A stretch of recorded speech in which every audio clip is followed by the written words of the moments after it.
Well, hello. This is the narrative for day 104. And although it's uh, about a week later that I'm recording this, I still remember the details of that day quite clearly. So I woke up for the second night in a row, camping with two other southbound hikers, Sarah Tops and Two Shoes. And when I got out of my tent, it was still dark. No moon out. It was like a new moon. And I looked up and I thought, okay, I should look at the stars. And then I thought, I, I, there's a star and there's a star, and some of them were sort of quite faint, but mostly I could not see the stars. And so I figured, well, wow, there must be like a cloud deck or something, or something pretty close to it. Well, as I continued on with my morning chores, got ready to go, the sun started coming up, and the clouds revealed themselves, and they were these like I would call them popcorn clouds, or sort of like little tufts of cotton ball, if you will. One over here, one over here, and one over here, pretty much over the entire span of the horizon and directly overhead. But it was really a sort of a magical effect because the cloud deck was not full. It was not constant. It was not unbroken. And so behind each cloud, as the sun started to get close to the horizon, the sky turned this pale cerulean blue behind each cloud, and then as the sun got close to the horizon, the underside of each one of these sort of very small clouds was all touched and rimmed in these tangerine and lemon tones, and so you had this real contrast between this blue and orange, basically complementary colors, sort of very magical.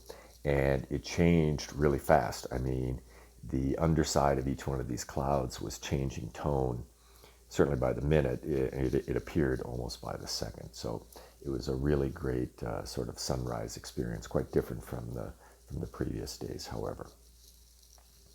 And most of the hiking that day was also, once again, in sort of this parkland evergreen forest with this reduced granite, very little undergrowth.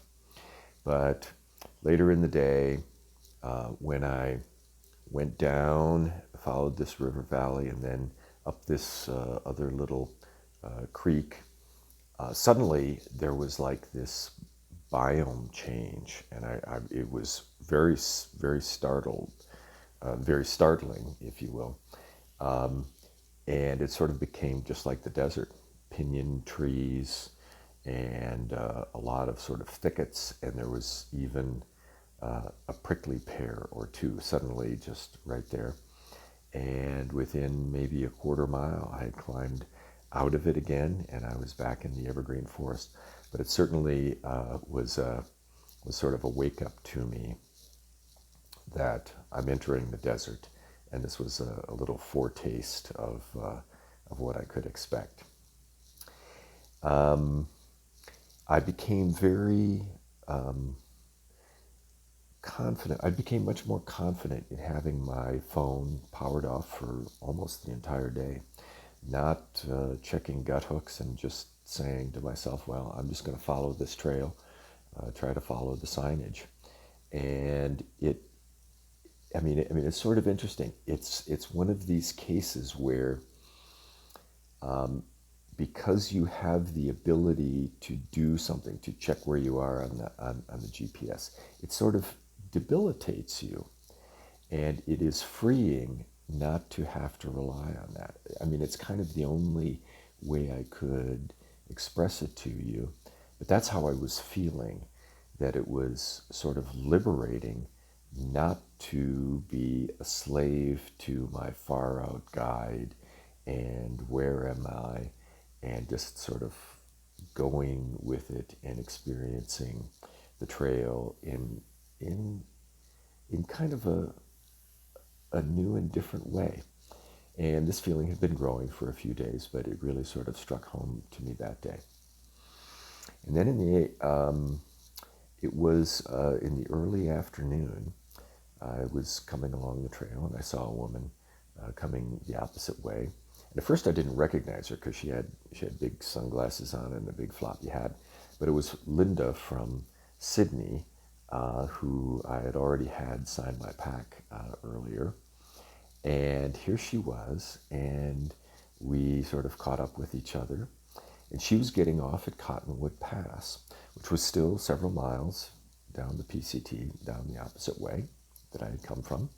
And then she had to hike off on the Blue Trail, on the Blue Blaze side trail to get to the trailhead, several more miles, and then go down to, I don't know, 5,000 foot drop. I mean, like from the rim of the Grand Canyon down to the bottom, all the way down to Lone Pine, California, which, although it's not in the middle of nowhere, you can see it from there.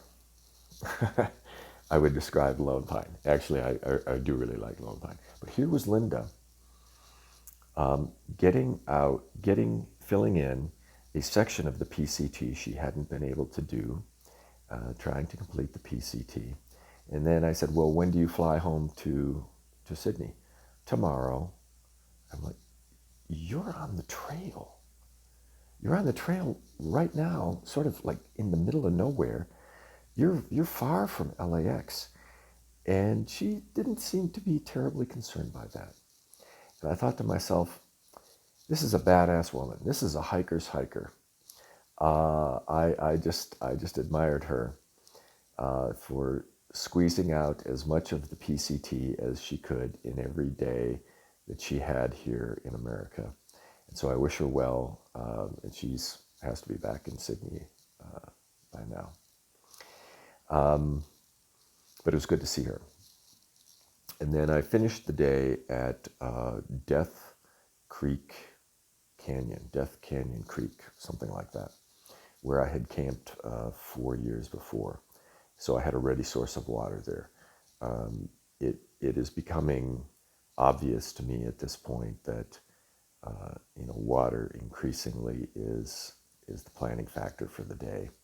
And although I was still in the Sierras, it's just a little bit different. So that was my day, and it was a really good day. It was about 25 miles, and the weather was fine, and I really enjoyed really every aspect of the day.